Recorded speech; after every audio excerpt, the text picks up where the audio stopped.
Hey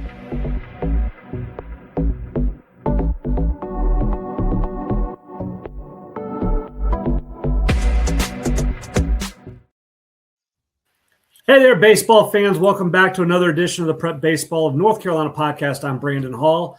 Today, we're going to be split up a little bit, but with us now, we've got Aaron Reimer, Kyle Cadlub. Guys, internet famous. I'm sitting at events this week, and I'm hearing parents. There's that guy from that podcast, Kyle, recognized right out of the chute. How was it being internet famous there for an edition at PAS South? It was awesome to see, the audience that we're reaching. And, I don't know if I was ready for that level of fame that fast, but, here it is. So it's just, keep going forward with this and keep having fun with it. Reimer, anybody come up to you? Tate Nelson gave me appreciate the shout out. We did. Well, we talked about him. Obviously he deserved being talked about, and the shout out obviously was we talked good about him. So we try not to talk bad about anybody on these things, and so that was good to hear. Guys, we had a huge weekend. We from as a staff in totality, we had one event Friday, a scout day with GBC went really, really well. Those numbers, those stats, that information is starting to flow out right now. A younger group did a really, really good job in terms of kind of getting used to what's going on with events and things of that sort. Then we rolled into Saturday, where we have one of our biggest events of the year, the Preseason All-State Central at Diamond Extreme. Ran through right at 90 players and some really, really high-level talent we're going to get into here. Turned the page to Sunday, and we went Preseason All-State South after doing the Pro Case. So Zach and I are going to talk about the Pro Case a little bit later in this podcast, but for now, we're going to go through the Preseason All-State South, the Preseason All-State Central. Let's start chronological order. Let's start with the Central. Aaron, your first time being at that event and seeing that scale in terms of number of players, but then also the quality players, your overall impression of what happened there on Saturday at Diamond Extreme. Yeah, my first one was Greenville, and I was like, man, this is where all the baseball players are. And now I roll over there, and it's like, good. There's more. I mean, they came in troves, and physical young men, just really more polished than I thought they would be. Great event. It started with bullpen, so let's start there, and I'm going to work to share just my screen so we can kind of roll through the roster just a little bit. So we're going to go Central here, and just looking, let's go through the TrackMan numbers and look at some of the higher-end velocities that we saw on the day, and it was a good day. We saw a bunch of guys with really good arms, and you can scroll all the way down here, Ethan Gilchrist at 85, and some of these guys are still ramping up, so there's still more kind of coming. First name top of the list, he had a really good day, and he was there for a long time because he did everything. Jesse Covington. Was that your first time seeing Jesse? Yeah, he was really good, really good. Enjoyed watching him play. Good physical build. He was really good. Yeah, long lane listed after we measured him, 6'2", 172. He's older for his class, but it's still a young face. It's still a young frame in terms of where the maturation has a chance to get to. On the mound, it's a little bit lower slot. It's a fairly clean line. There's still some polish that can come to it, but 91, 92 was in the zone. Slider at 25, 30 spin. Some snap to it, some late break. It's not going to be a comfortable at bat, and the ball's getting out of his hand in a hurry. And then we turn forward into the offensive stuff. The thing that I always look at when I'm looking at pitchers is, do they run, do they jump? And he ran a 3.6 in the 30, which we start talking about guys running sub-4 on the 30 on those lasers, it being a really good day. After we go through the athletic stuff, he jumps in the box and, not only is it high-end exit velocity, it was 101 miles an hour, but he also showed the ability to kind of continue to hit the barrel. So high-level athlete, performed throughout the day doing multiple things. We look at his full profile. I went to it. You're not going to see. We got him 13th in the state, 188 nationally. So not a hideout guy, just a guy that we haven't seen a ton of. But, he's on the board now. He's going to be in positions here as we continue to move forward to see if we can't get him. Is it 28s are future games? So, he's going to be in the mix for a future game slot. We'll continue to track these guys. But that board for future games is getting deeper and deeper. as we're kind of going through this. One of the things I really liked about him was when he got on the mound, he still looked like a shortstop. You know, it wasn't a polished delivery. It looked like you just pulled your shortstop in the seventh inning to finish this game. And so he's going to get better. As he gets more polished on the mound, it's going to get real good. Him and Papsiak make a pretty good sophomore pair. Yeah. So let's talk about Mikey. You know, Mikey's a guy that we've seen in some events here, and I'm going to see if I can't. P comes after LMNOP. That's not what I'm looking for. Let's go names. If you haven't seen our system, you're going to get an education going through it today with me. But Mikey's listed at 6'1", 173. Again, another dual guy, Dirtbags National guy. You know, and again, sub-4 right there, running 3.86, 92 across the infield, 89 from the outfield, and the fastball 80-89 up to 89-2. Slider, the spin rate on slider I don't think tells a complete story because it's more about abruptness and length, and you have both of those. So, I've got very, very good slider written down. Yeah, and it's watching those two. We also had Elijah Martin from Wesleyan Christian was there, another arm, big bodied, loose, kind of a sink slide guy. Didn't miss a ton of bats, I think, as a sophomore last year. Now going to his junior year, the stuff continues to tick up. So you've got three arms right there that are going to allow them to compete with just about anybody they're going to face. And as we kind of look forward into next week, the Power 25 is going to drop. So we'll be talking about next week the top 25 high school programs or high school teams in the state. As good as Wesleyan Christian is, will they be number one? We may hint at that later in the episode as we go through some other players and some other teams and things of that sort. So two really good arms kind of right off the bat there. When we look at the velocities here, as we're kind of going through the screen, we look at 28, 27, 27, 28 with Papsiak. So, those two guys, potential future games guys, both top end of the board of this. A name for me that I did not know a whole lot about was Jason Kubik. Yes. Again, another dual guy, 6'3", 197, fastball up to 89-1. And then, I thought the bat played for him. Yes. He walked in the cage to go up to the mound. And I mean, this dude looked like you do not want to face him. I mean, he just had a look in his eye like, all right, I'm going to hurt this catcher in this bullpen. And then turn around BP and balls coming at him. Well, baseball, if you want to come my way, you're going to get punished. That dude, I wrote down, love this kid, everything about him. Yeah, I got video of him throwing right here, and it's a muscular build. He's athletic. It's a little bit of a tapered waist. It's an easy delivery, easy rhythm. And now you go through the hitting and put this stuff together on him. I couldn't do this. I'm impressed when guys do this. I was a decent high school baseball player, but the way he's putting this day together, because this can be a long day and he's producing, 78. It translates. And so he's going to be a name I think guys are going to want to follow as we continue to get into, where we're at with this class. I'm trying to get the volume cut down here. He reminded me of the Zierman kid at Laney last year that just popped out of nowhere. It's a good comp. Yeah, he's not. I don't think he's quite as bendy or as explosive in his lower half as he's Zierman. Got another year though. He's got another year. And you look at where Zierman was, and especially when he was really concentrating on being an offensive guy, and then where he got to when he really. I still don't think he concentrated on being a pitcher. He still thought of himself as a dual guy all the way through last year. But it's an interesting profile. That's an interesting comp. I like that one. Yeah, and he turned out pretty good. Well, like I said, when he walked in, I was like, I want that guy on my team. Like he was there for a reason, and he's good. Yeah, let's switch over. Obviously, we could go through every guy on this list, and Drew Gaddy was a future games guy with us. Was up to 88 from the left side. That is not a comfortable at bat. It's a lower slot. I don't want any part of that at bat. Jake Chompy. Again, 89, clean delivery, athletic. Ethan Gilchrist, we haven't seen Ethan in a while. Just battling through some things, and good to see him back in full go. He's got a strong body. Garner's going to be okay. Garner, with Kuvik, with Gilchrist, their catcher, his name's slipping my mind, and I can see his face, but is a catch and throw guy. it's an interesting combination of guys that they put together there.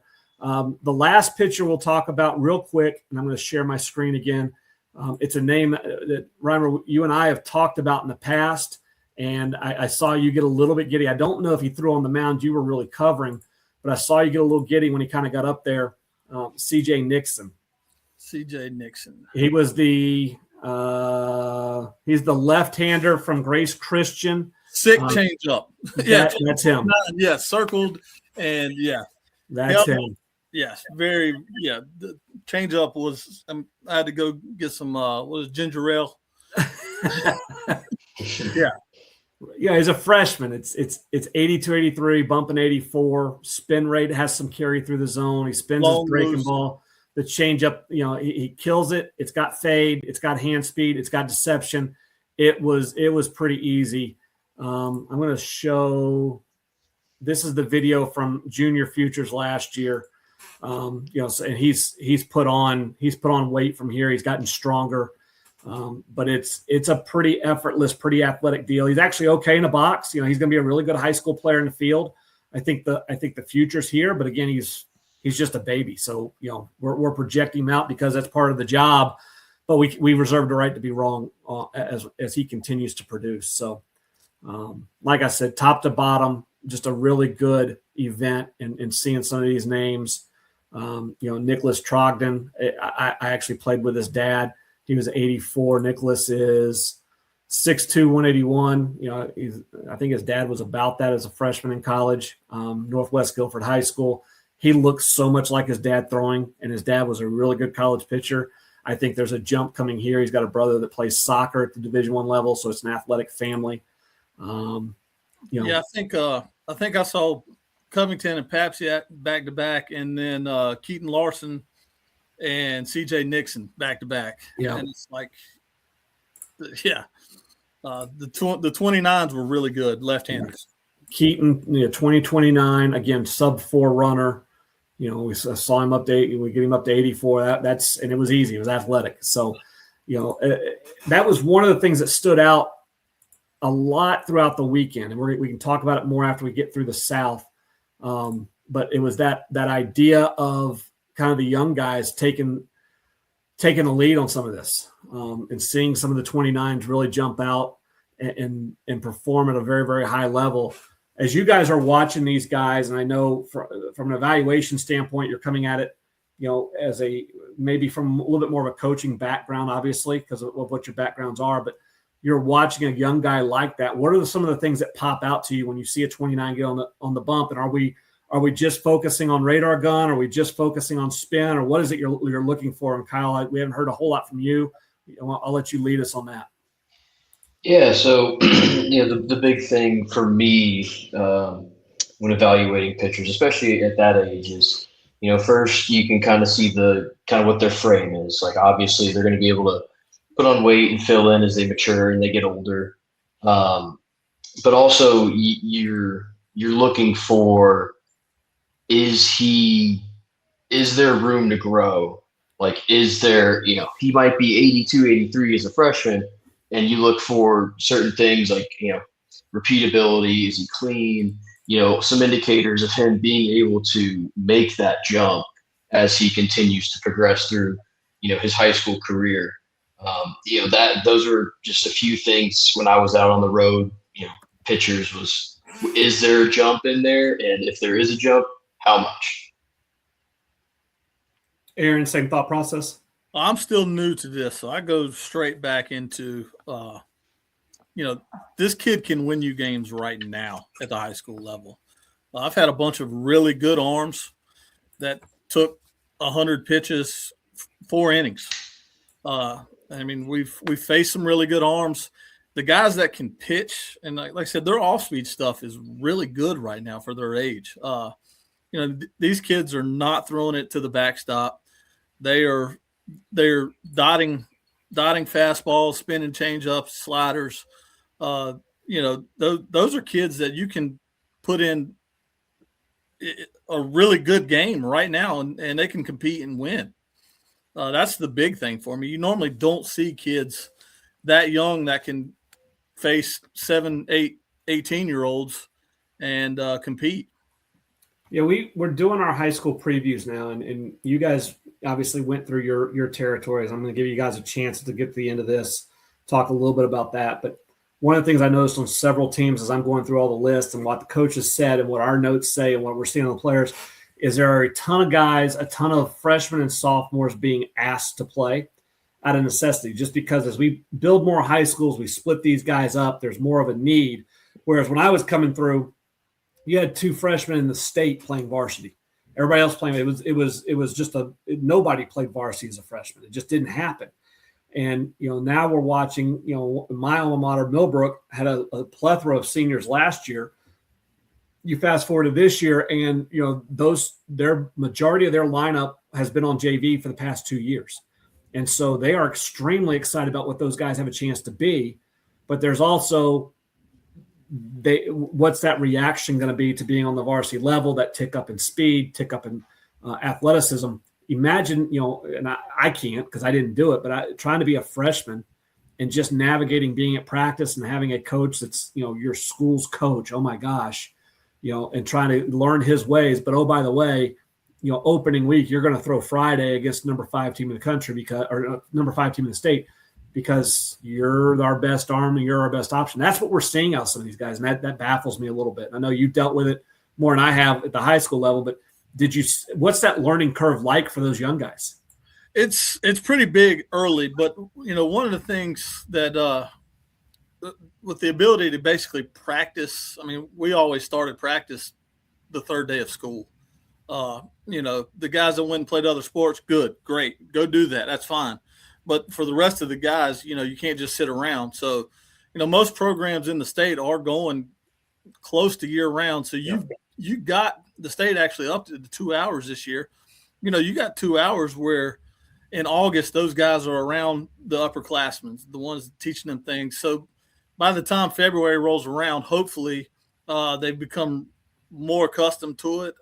They can really see how it's been done and, see what they can do. And they get in and get to compete earlier than when I played. The freshmen rolled out in February, and it's a shock. It's a shock, but that shock's kind of been taken away a little bit now with off-season workouts and the way the state does our high school coaches do a great job.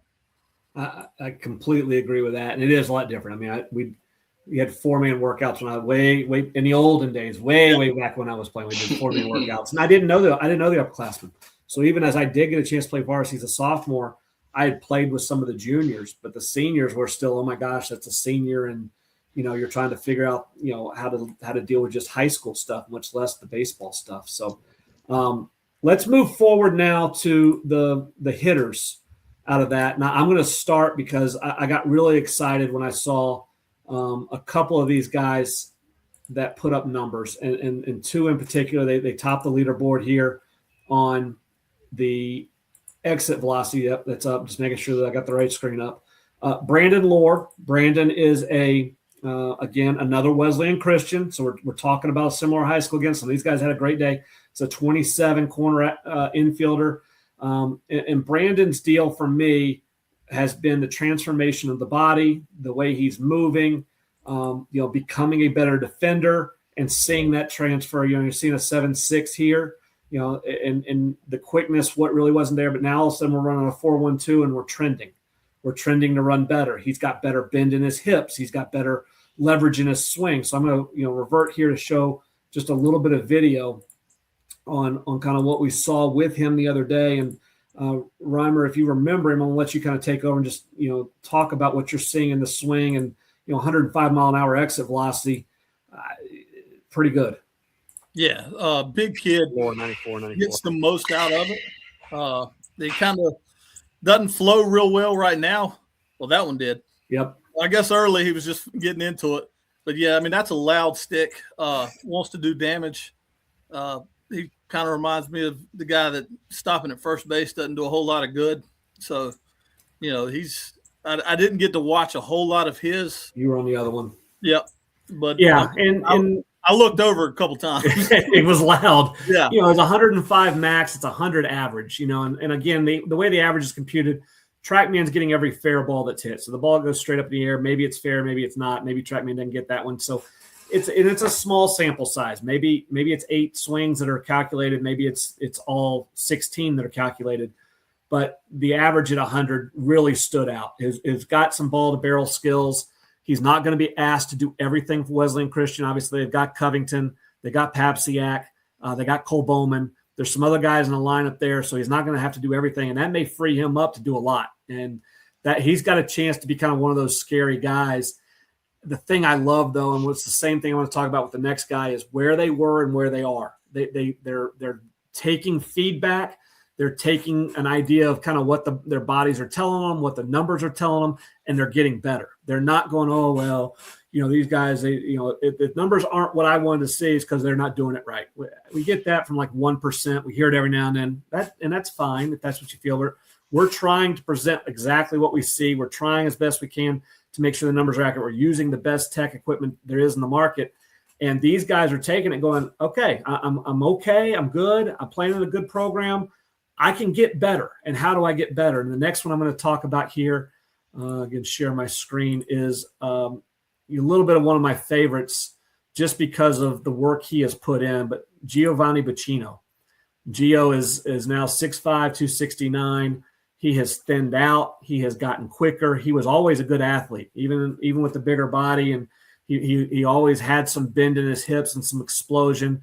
Again, you're seeing his run times trend. You're seeing him continue to get better. It's a snapshot. It's not who they will be. And so he's taking this feedback and getting better. And the one thing he can really do is he can swing it. We're going to watch some old video. The newer video is not up. So this is the border battle.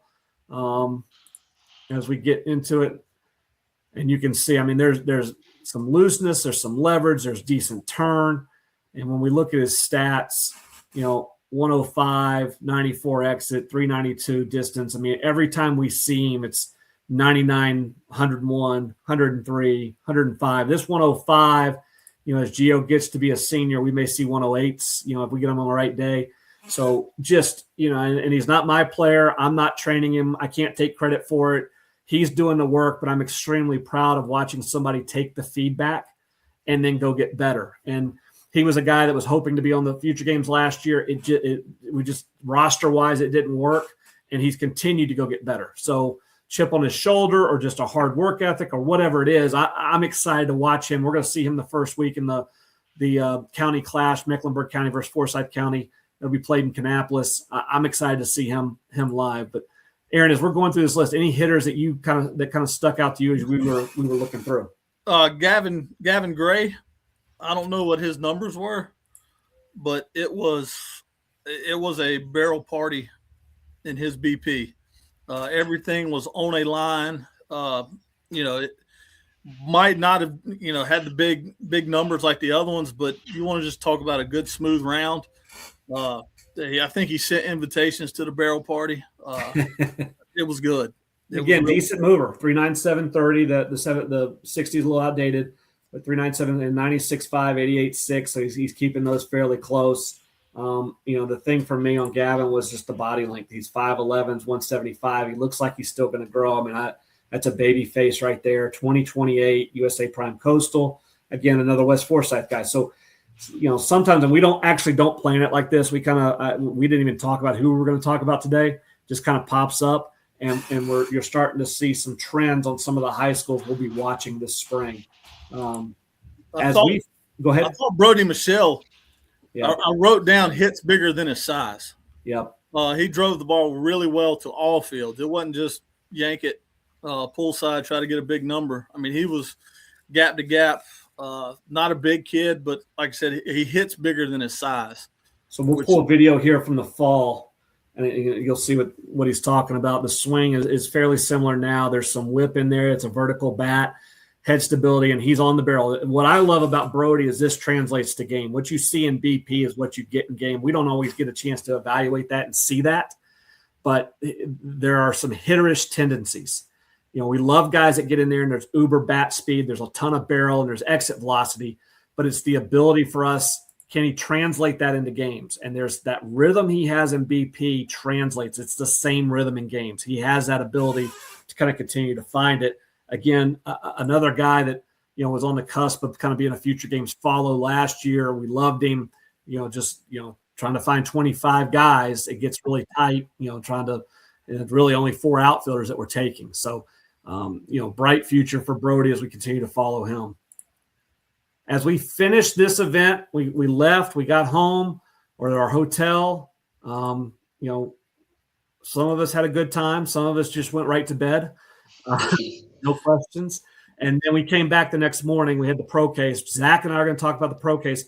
We finished the pro case, and whoever's designing the schedule of this thing is just an idiot because we finished it. We had to pack it up in about 15 minutes to get on the road in a pouring rain, drive to Mooresville, and we show up to Mooresville, Arena Lake Norman, our second year in this facility, gorgeous facility, Kyle.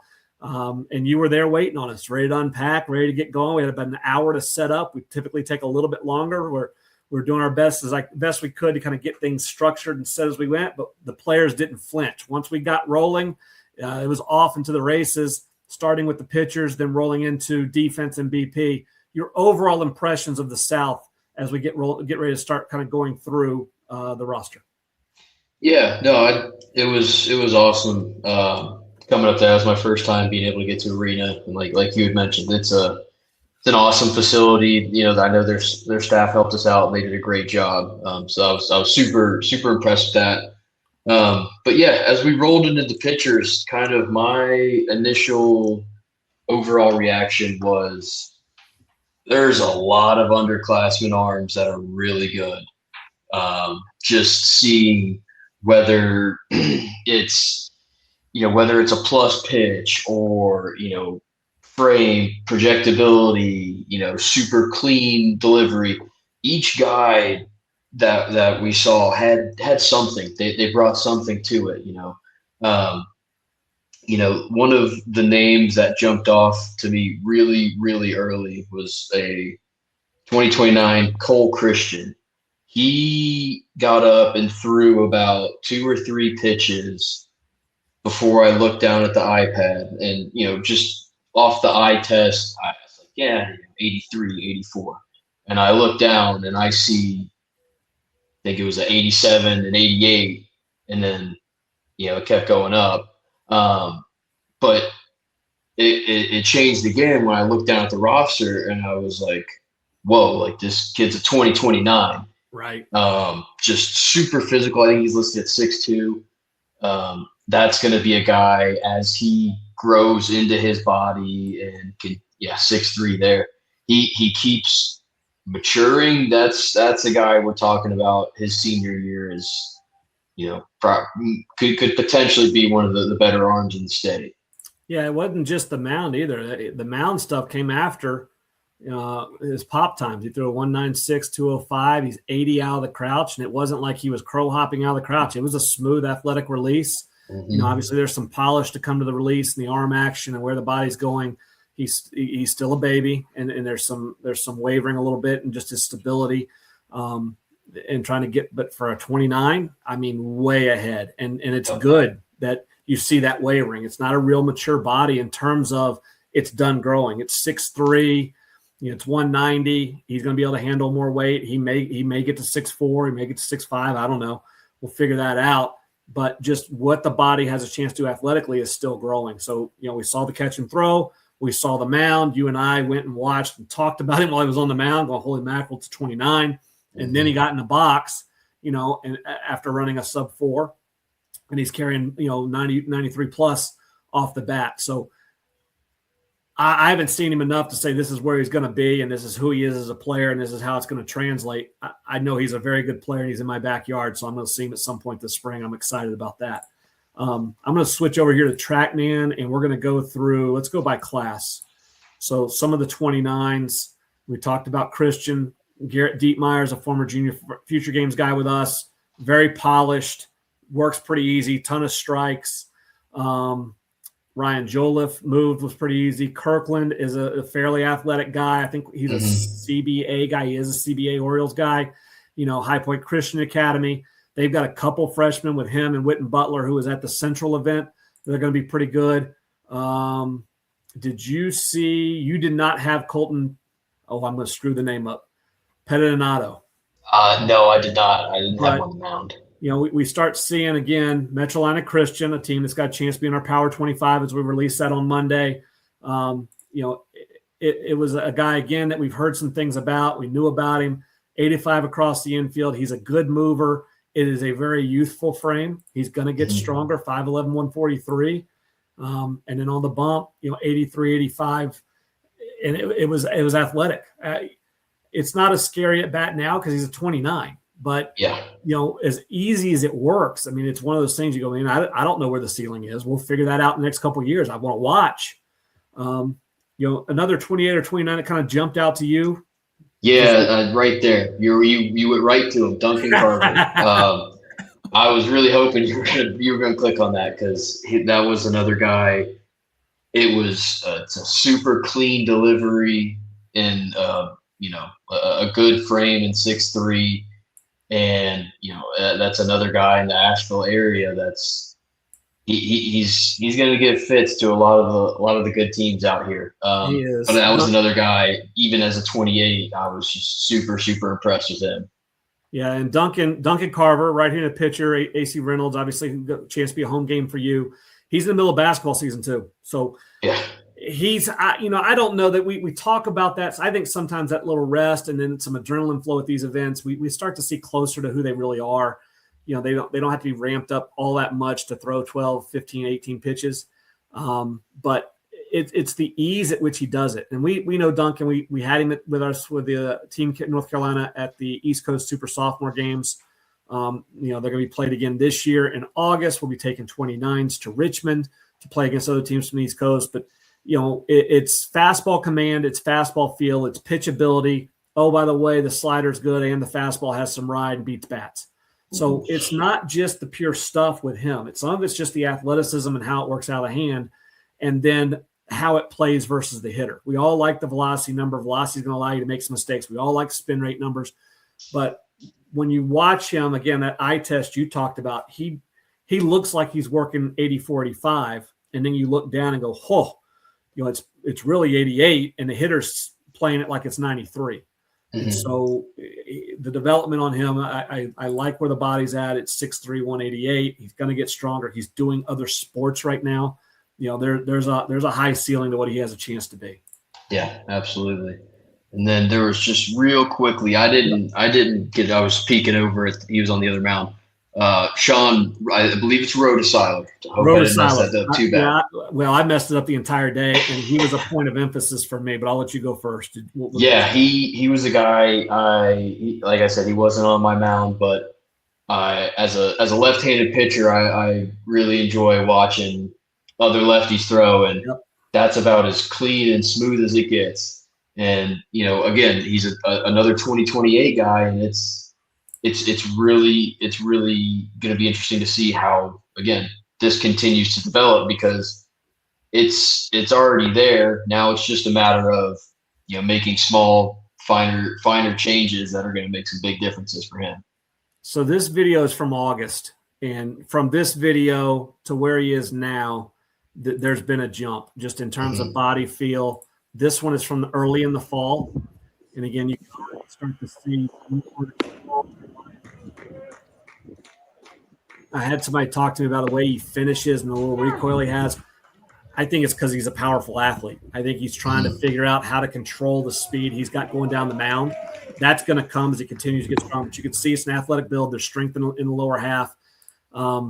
We saw him at that top prospects games in August last year, and I was blown away by what the ceiling has a chance to be. You hate to put that on a player, but I'm okay saying it out loud because of what he's done from August to now. He's on the right track in terms of potentially getting to that ceiling. And the other fun part about him is you come down here, it's 97.5 in August. I don't know what he was. I don't have that in front of me in terms of what he was at this event the other day, but the bat's got a chance to be loud, especially at the high school level. I think the pitching stuff's going to be ahead of the hitting, but it's hard to find guys that can hit. So, Chase Kiker is a good example. Chase he's a pitcher. He's a pitcher. Get to his senior year, and the pro guys are going, he may be able to hit. He's competitive. He knows where the barrel is. There's good enough bat speed. and he's competitive, and he finds it, and he's competitive. I think Sean may have a little bit of that in him. And so I'm excited. Again, home game for me, Davidson Day School right down the road ish. Just, super, super high ceiling in terms of kind of tracking where he's got a chance to be. And I'm comfortable saying that just because of the work he's already putting in. So, again, we could go through this list. Dylan Rockin threw well. Owen Shirey threw well. Zach White was up to 86. We've seen him a little bit better, but I love what he was doing. Colby Epperly is kind of an intriguing, uncommitted senior. So the left-hander was 81. It's a bat first. He's a good mover, straight ahead run speed. I think the bat's got a chance to play, different levels of baseball. If he's deciding on where he's going to go to school, maybe he's got a chance to provide some depth as a duel as guys are trying to figure out their rosters. We go to the hitters, Kyle, and obviously you were on one cage. We're diving into the numbers now. I'm going to start with one I know you had, and it's one I know fairly well. That's not what I want this. I want class. We're going to go to a 28 who has been with us. Do I see him? If I don't see him, we got an issue because I got to go back in and figure out why his stuff's not populating. IJK. I don't see him. We got. There he is. Levi Kerr. I can't spell. Apparently, it's been one of those days. But Levi Kerr, he's a quote unquote famous guy. I mean, he's been on a national team. He plays on a national. Like when I say national team, Team USA. He's a quarterback at Marvin Ridge. He played varsity.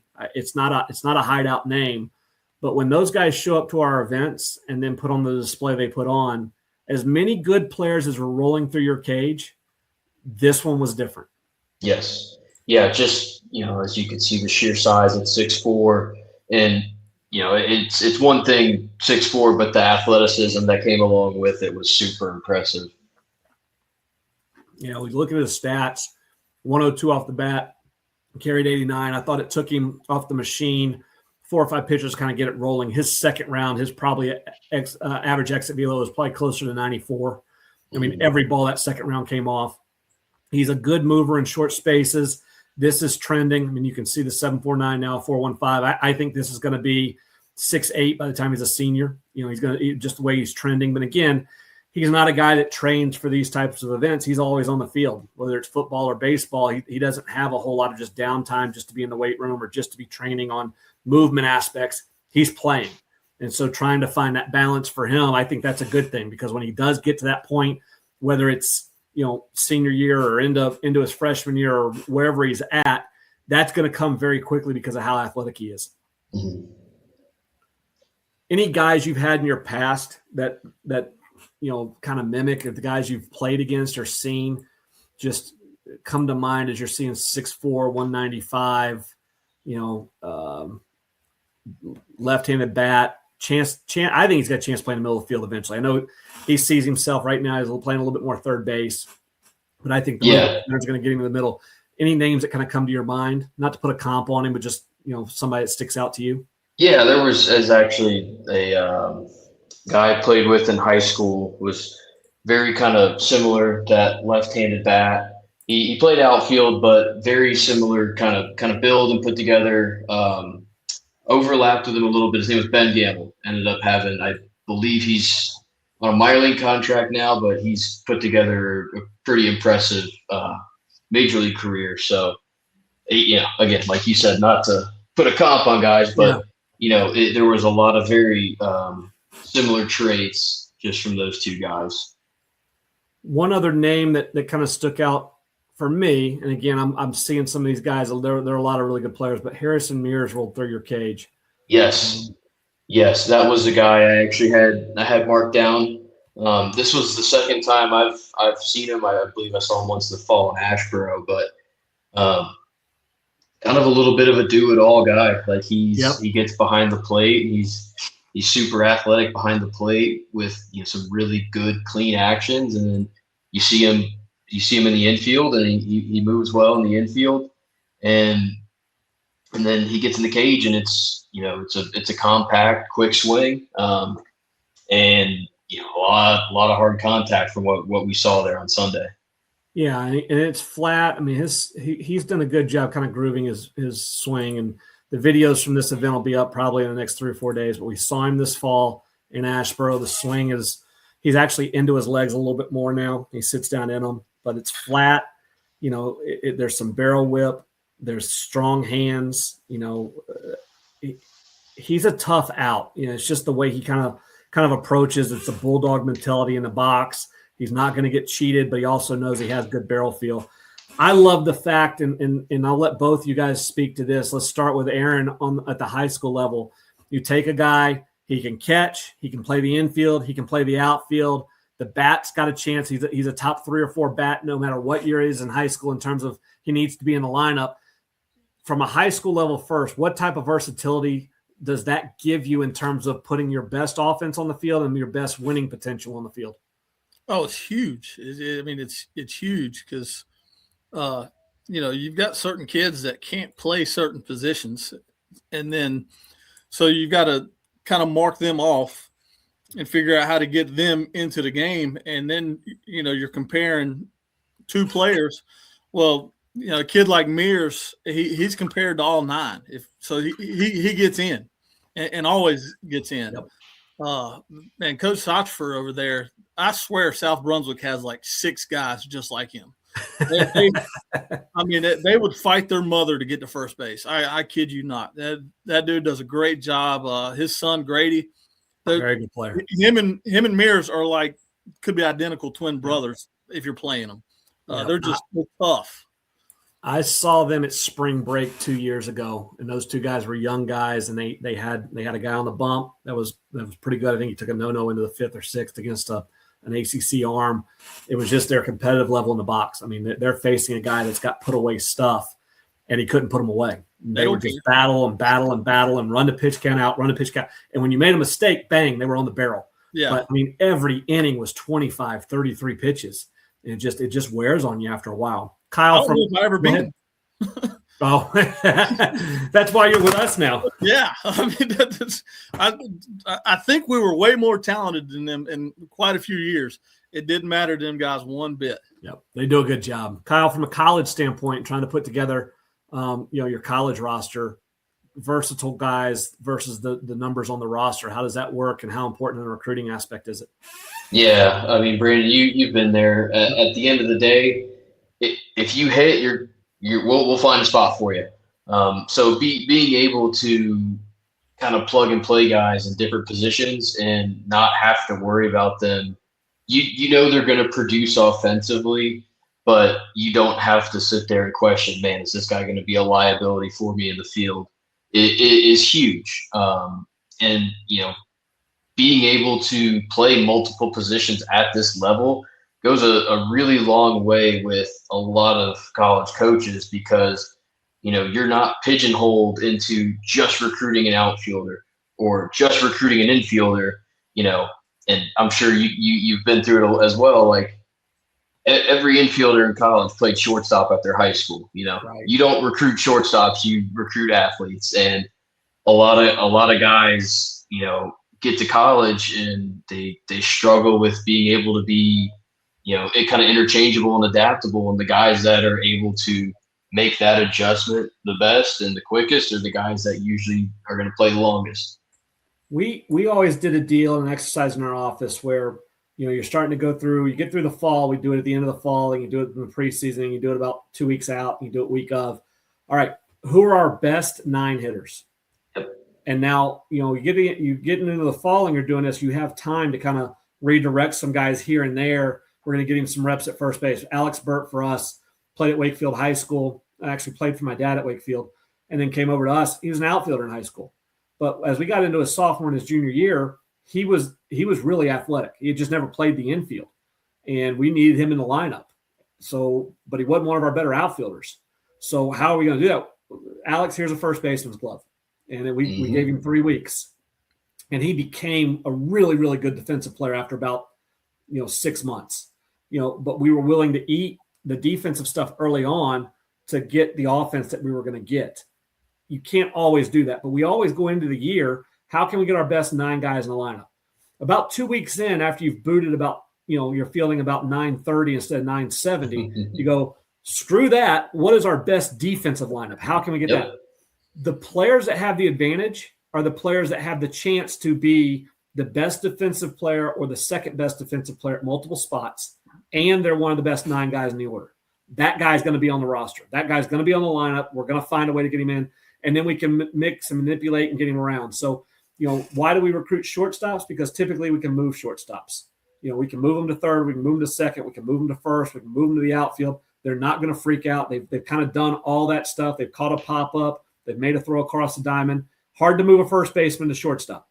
So the more defensive flexibility you have, like Harrison, where you can catch, play the infield, you can play the outfield. Now, as a coach, I'm sitting there going, okay, that's one roster spot, but does that one guy allow me to bring another pitcher? Does that one guy allow me? Is he my extra catcher? If we're really elite ahead of him as catching, he's my third. We're in really good shape if he's my 3. And now, Harrison, you're going to spend 80% of your time playing second base, playing third base. You're going to spend 10% of your time in the outfield, and then you're going to catch 5 bullpens a week. And then that way, when we get to the next year, now you're our best catcher. Hey, we're going to spend 80% of our time catching, and the rest of our time we're going to spend at third base. And he's adaptable to that. And so that's where the upside on him comes. Yeah. And at the college level, you don't know who's going to be there next year. Now you don't. Yeah. Yeah, absolutely. They're recruiting even the high school level. Yeah. But I remember at Catawba thinking we had our outfield set, and here rolls in Jerry Sands. And it's like, yeah, okay. One of y'all's getting moved to DH. That's it. Yeah. That's it. Or the DH is set. And there's only one, but there is one. That was always our saying is, hey, man, there's only one DH. And then we had a guy one year said, yeah, but there is one. Yeah. And I'm going to be in the lineup. I was the guy that we had an All-American designated hitter, and Jerry Sands rolls in, and it was like, hey, coach, I played first in high school. Right. I lied to him to his face, but I knew if I wanted to hit, I had to figure it out. And yeah, give me 2 weeks. Give me 2 weeks. I'm just a little rusty. I'll figure it out. I'm just a little rusty. Hit me another ground ball. Yep. So you can do that. So, guys, it was a great weekend. I had a blast because you guys did a tremendous job helping to run it, so I could actually be with the players and I didn't have to deal with the tech and each individual cage and things like that. I was able to float and talk to guys. So I appreciate the work you guys did. I'm going to bring Zach on here in a minute and talk a little bit about the pro case, but one final thought on the as we're getting ready to go into the high school season. Again, high school previews are going up on the website now. We've done 1, 2, 3, and 4 regions 1, 2, 3, 4. So basically the eastern side of the state, if we had information, we've put that preview out, and then the Power 25 is coming out early next week, along with some other things, getting us ready for the high school season. Aaron, real quick, give me something you're looking forward to at the high school season. I'm just ready to see guys compete against other guys.